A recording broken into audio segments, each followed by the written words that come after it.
सुभद्रा योजना पाई आरंभ है आवेदन 2026-27 आर्थिक वर्ष आसला नुआ फॉर्म।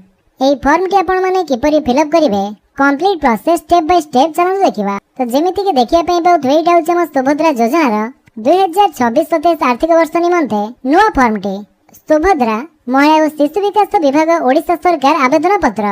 यही फॉर्म संपूर्ण मागणार उपलब्ध। यही फॉर्म टी आपण चाहिए आपणकर अंगनवाड़ी जाई आनी परिवे नहले भी जेकोसी जनसेवा केंद्र बा सीएससी सेंटर मध्ये यही फॉर्म टी आपण पाई जिवे।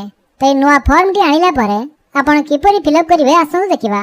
तो एठारे प्रथमे रहिछि संपूर्ण नाम आधार अनुसार आपणकर आधार कार्ड रे जेमिति आपणकर नाम टी थिबो सेमिति आपणकर नाम टी एठारे लिखंतो। फर्स्ट नेम टी लिखिला परे स्पेस पई मझिरे गोटे बॉक्स छाडी दियंतो। तापरे लास्ट नेम बा सरनेम टी लिखंतो। तापर रहिछि आधार संख्या आपणकर आधार नंबर टी एठारे लिखि दियंतो। तापर रहिछि स्वामी बा पिताଙ୍କ नाम आधार अनुसार जदि आपणकर आधार कार्ड रे केयर ऑफ रे स्वामी नाम दिया जायछि ताले एठारे आपणकर स्वामी नाम लिखिबे नले जदि बापा नाम रहिछि ताले आपण बापा नाम लिखि देबे। तापर रहिछि जन्म तारीख एठी आपणकर डेट ऑफ बर्थ आपण देइ दियंतो से भी आपणकर आधार कार्ड अनुसार देबे। प्रथमे दिन बा डेट लिखिबे देन मंथ बा मास तापर वर्ष बा ईयर टी लिखि देबे। तापर आसिला वर्ग बा आपणकर कैटेगरी बा कास्ट कोन ता आपण एठारे चूज करिवे। साधारण वर्ग बा जनरल कास्ट होइतिले आपण एथिरे टिक करिवे। अनुसूचित जाति बा एसटी होइतिले एठारे टिक करंतो।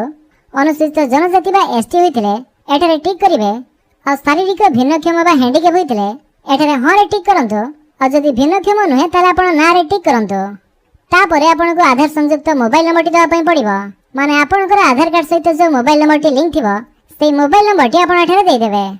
जदि आपण जानि पारु नांती आपनकर आधार कार्ड सहित को मोबाइल नंबर टी लिंक अछि ताले आपण myaadhar.uidi.gov.in रो वेबसाइट को आसंतो। एठा को आस्तिला परे एठी आपण माने तळ को आसंतो। एठी देखंतु जो गुटी ऑप्शन दिया जायछि चेक आधार वैलिडिटी आपण तारी ऊपर क्लिक कर दियंतो। तापरे आपनकर आधार नंबर टी टाइप करंतो। आधार नंबर टी देइ सला परे कैप्चा टी एठारे टाइप कर दियंतो। तापरे प्रोसीड ऊपर क्लिक करंतो। जेमिति आपण प्रोसीड ऊपर क्लिक करचंती एठारे आपण माने देखिया पई पाउथवे आपनकर आधार कार्ड सहित जो मोबाइल नंबर टी लिंक अछि से मोबाइल नंबर लास्ट तीनोटी नंबर एठारे शो करूथिबा।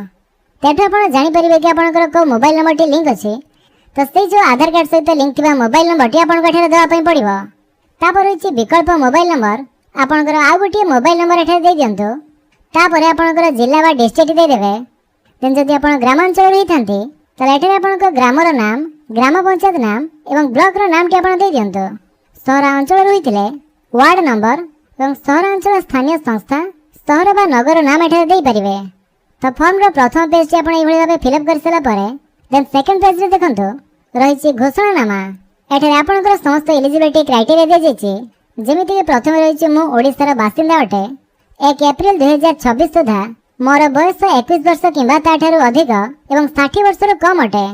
मो कोनोसी राज्य किंबा केंद्र सरकारक योजना अधीन रे मासिक 1500 टंका अथवा वार्षिक 18000 टंका रो आर्थिक सहायता राशि पाउ नाही। देन रहिछि मो किंबा मो परिवार रे कोनोसी सदस्य वर्तमान रे किंबा पूर्वतन सांसद एमपी किंबा विधायक बा एमएलए नहंते। मो किंबा मो परिवार रे कोनोसी सदस्य आयकर दाता नहंते। देन रहिछि मो किंबा मो परिवार रे कोनोसी सदस्य कोनोसी सहरांचल स्थानीय संस्था किंबा पंचायत राज अनुष्ठान रे जण निर्वाचित जनप्रतिनिधि नहंते वार्ड मेंबर बा काउंसिलर व्यतीत। देन मो किंबा मो परिवार रे कोनोसी सदस्य भारत सरकार किंबा राज्य सरकार को कोनोसी अंडरटेकिंग अथवा बोर्ड अथवा स्थानीय संस्था अथवा विभाग रे नियमित किंबा स्थायी किंबा चुक्तिभित्तिक कर्मचारी भाव में नियुक्त नहंती अथवा अवसर पर पेंशन पाउनांती। यह छड़ा मु किंबा मो परिवार रे कोनोसी सदस्य भारत सरकार को कोनोसी सरकारी विभाग अथवा उद्योग अथवा बोर्ड अथवा अंगनवाड़ी अथवा राज्य सरकार को जणे निर्वाचित मनोनीत नियुक्त प्रतिनिधि नहंती। देन मोर किंबा मो परिवार रे कोनोसी सदस्यंकर 5 एकड़ अधिक जलसेचित किंबा 10 एकड़ अधिक अणजलसेचित जमी नाही। मोर किंबा मो परिवार रे कोनोसी सदस्यंकर 4 चकिया मोटर जान नाही। ट्रैक्टर मिनी ट्रक एवं छोट वाणिज्यिक जान एवं अन्य समान हालुका मालवाही जान व्यतीत। ता छड़ा मो परिवार वार्षिक आय केवल 2,50,000 टंका कम। ते समस्त योग्यता मानदंड आपनको पूरण करिया पई पड़िबो। सेतिमे आपण ए सबुथिरे टिक करंतो। जदि आपण ए समस्त योग्यता मानदंड पूरण करूचंती ताले जे आपण सुभद्रा योजना रो आर्थिक सहायता पाई परिबे। ताठे सब बक्स टिक कर सला परे तळको आसंतो। एत व्यतीत मो निम्नलिखित पई सम्मति जणाउछि। मोर प्रामाणिकतार स्थिति पाइबा UIDAI रु मोर आधार नंबर एवं जनसंख्या विवरणी हासिल निमंते मो ओडिशा सरकार को अनुमति प्रदान करुछि। एही उद्देश्य पई निजको प्रमाणीकरण करिवारे मोर कोनोसी आपत्ति नाही एवं संपूर्ण भावे ज्ञात जे एही सूचना केवल उपरोक्त उद्देश्य रे व्यवहृत हेबो। देन ओडिशा सरकार ठारू डीबीटी प्राप्त करिया पई मोर आधार सक्षम बैंक अकाउंट को एनपीसीआई मेपर सहित संयोग करने को मोर सम्मति देउछि। तो मन रखु एठारे आपनकर आधार कार्ड सहित मोबाइल नंबर टी लिंक थिबा निहाती आवश्यक आ ता छडा आपनकर आधार बैंक अकाउंट सहित जेमिति डीबीटी लिंक थिबा। तो ता चेक करिया पई myaadhar.uidi.gov.in वेबसाइट को आसी एठारे आधार नंबर दे ओटीपी जरिए लॉगिन होला परे आपण एठारे बैंक सेटिंग स्टेटस पर क्लिक करी ता चेक करि परिबे कि आपनकर बैंक अकाउंट सहित आधार डीबीटी लिंक अछि कि नाही आ सेटा आपनकर एक्टिव अछि कि नाही। से बैंक अकाउंट रे आपनकर सुभद्रा टंकाटी आसीबो।